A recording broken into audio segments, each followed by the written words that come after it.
बोलिए।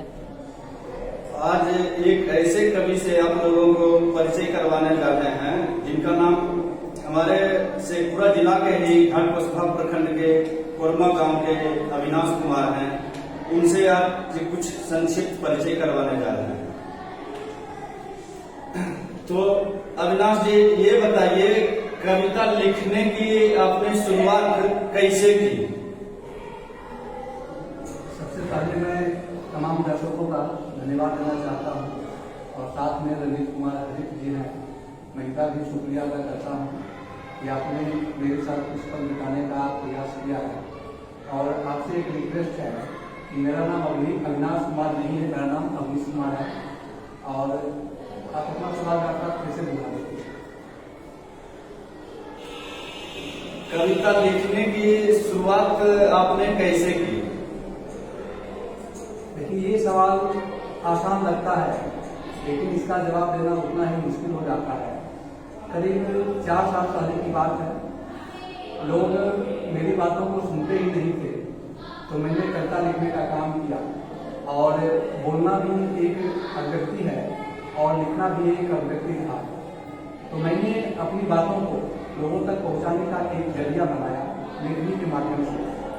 मैं अंतर्मुखी किस्म का आदमी रहा, तो ज़्यादा बोलने में मैं विश्वास नहीं किया, ज़्यादा लोगों के मेरे सामने नहीं गया। लेकिन लगता था कि मेरी बातें लोगों को जाए, वो मुझे समझने का काम है। बस यही से मैंने आपके द्वारा लिखी गई पुस्तक दस्तक है, इसके बारे में दर्शकों को जरा कुछ संक्षिप्त में बताएं। दस्तक पुस्तक प्रकाशित दिसंबर 2021 में मेरी हुई और ये मेरी पहली पुस्तक रही है। दस्तक जैसा इसका नाम है, आहत किसी का आना, किसी का एहसास होना, ये दस्तक है। और इस पुस्तक में अगर आप इसको पढ़ेंगे तो प्रेम का एक दस्तक दिया गया है कि जब भी जिंदगी में प्रेम होता है तो भी एक दस्तक का कार्य करता है। और दस्तक पुस्तक के माध्यम से मैंने प्रेम को अलग रूप में परिभाषित करने का काम किया है। जो हम लोग देखते हैं कि ये प्रेम है, वो प्रेम है, आज हुआ कल बंद हो गया, ये प्रेम नहीं। मैं इसे नहीं मानता हूँ। प्रेम में इच्छा नहीं होती है, प्रेम में लालसा नहीं होती है, प्रेम में अभिमान नहीं है, प्रेम में अहंकार नहीं है, प्रेम में वासना नहीं है। लोग प्रेम को छुपाते हैं, लेकिन ये छुपाने की चीज ही नहीं है। ये तो जगह जगह में विद्यमान होता है। भगवान से प्रेम, प्रकृति से प्रेम, लोगों से प्रेम। और अगर सच कहें तो यही मेरा धर्म है। अच्छा, एक सवाल और है, आपने पद को ही क्यों चुना, गद्य क्यों नहीं चुना? देखिए, गद्य मैंने नहीं लिखा और पद को मैंने चुना। ये कह सकते हैं कि मुझे लगा कि मैं कम शब्दों में अपने भावों को बता सकता हूँ, इसीलिए मैंने गद्य की शुरुआत की। तो इसी के तौर इसलिए मैंने पद की शुरुआत की। गद्य लिखने के लिए ज़्यादा शब्द का इस्तेमाल होता है और भाव पद्य के हिसाब से बहुत ही कम होता है। अच्छा, एक और आपसे सवाल किया जाता है, आपका जो जितनी जो कविताएं हैं उसमें प्यार वाली बातें रहती, क्या आपने किसी से प्यार किया? देखिए, ये सवाल आप मुझसे कर रहे हैं कि आपने क्या कभी किसी से प्यार किया है। आप किसी भी व्यक्ति से पूछ लीजिए कि क्या वो कभी किसी से प्यार किया या नहीं। अगर जवाब उसका ना हो तो हो सकता है कि आपसे गलत होता है। जिंदगी बिना प्यार का हो ही नहीं सकता है। ये हो सकता है कि कुछ लोग उस एहसास को ना समझें, बताएं नहीं, लेकिन बिना प्रेम का जिंदगी हो ही नहीं सकता। मैंने भी किया और मुझे मेरे प्यार पर गर्व है।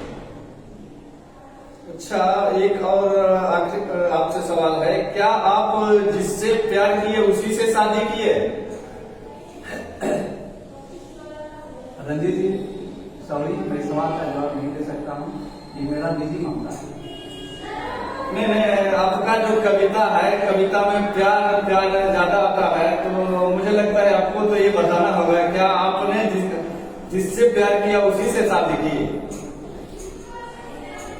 देखिए, अब मैं क्या बताऊं, लेकिन मैं सिर्फ इतना ही चाहता हूँ कि अगर आप समझदार हैं, वो तो है ही, तो आप समझ सकते हैं कि अगर मेरी उससे शादी हुई होती मैं आज शायद नहीं बनता। विशेष आप इसका विशेषण पूछो।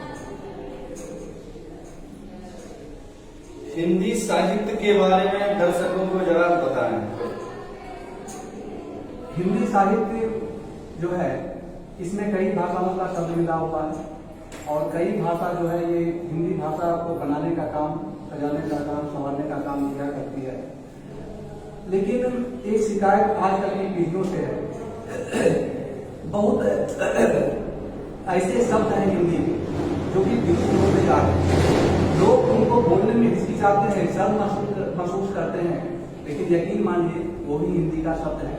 तो मेरा प्रयास अपने गीतों से, अपनी शायरों से, अपनी गजल के माध्यम से मैं ये करता हूँ कि जो विलुप्त होने वाले जो शब्द हैं उनको मैं नया जीवन प्रदान करने का काम करता हूँ। अपने पद विधा में श्रृंगार रस को ही क्यों चुना? जो कि अभी के जो कवि हैं वो ज्यादातर यूपी में काबा, बिहार में काबा, ईबा, उबा वाला ज्यादा मतलब जो है प्रचलित हो जाते हैं। आपने ऐसा क्यों चुना?